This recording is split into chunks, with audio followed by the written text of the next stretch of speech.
So, you want to dance? Okay, not dance, but you want to see some amazing dance? Well, you need to check out my next guest from Point Park University. Two guests.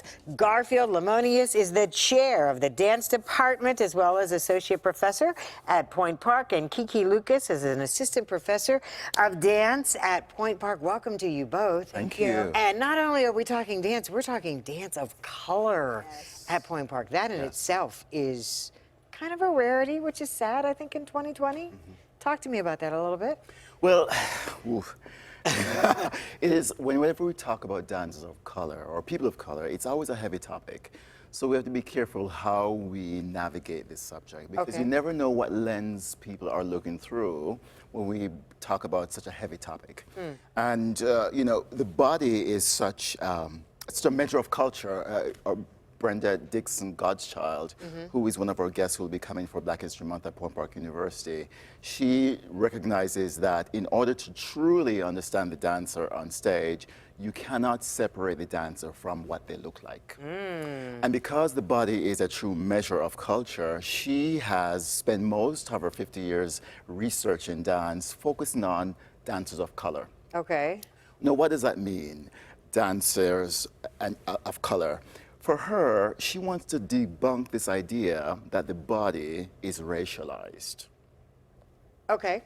Meaning... Okay, it took me a second there. Yeah. Right, so when you think of the Black Dancing Body, which is one of her books, The Black Dancing Body, she wants to debunk the idea that the body is racialized, which has been the trap in the past, historically, where individuals look at dancers and categorize them in terms of what types of dance they can do. Okay. So if you look at African-American dancers, people would think they can do African dance. And for Eurocentric dancers would think that they are predominantly ballet dancers.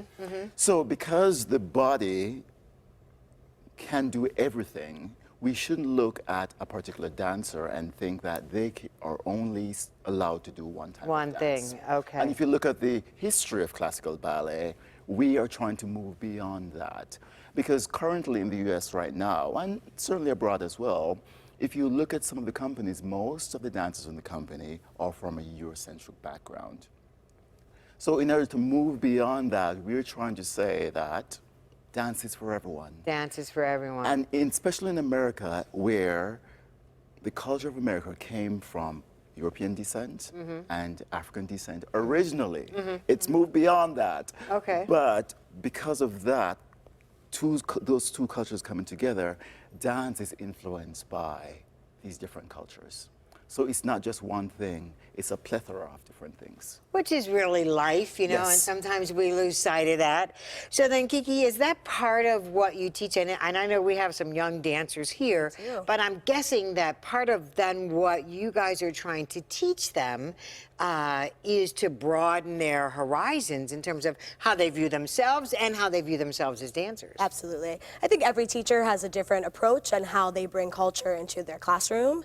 I know with our freshman class, we have a Jazz Notables project, and that encourages them to deeply dig into the history of dance and bring that into the classroom.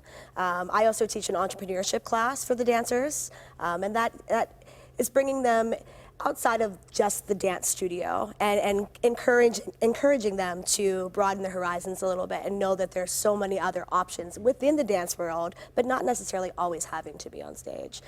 Indeed. Now, what do you have coming up that we can come see?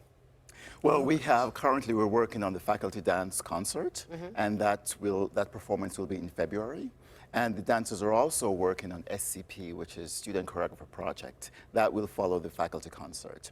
And later on in the spring, we have our spring dance concert. So you're in luck. There are three things that'll be happening this semester. The spring dance concert, we this year decided to focus on bringing guest artists who are all women choreographers. So for this, for the spring concert, all the choreography that you'll watch from the guest artists will be all from women choreographers. So is the best thing to do to go to the website and get all the dates? Go to the website. Get the tickets? Yes. Pittsburgh Playhouse. All right. Now you have some dancers here. What are we going to see?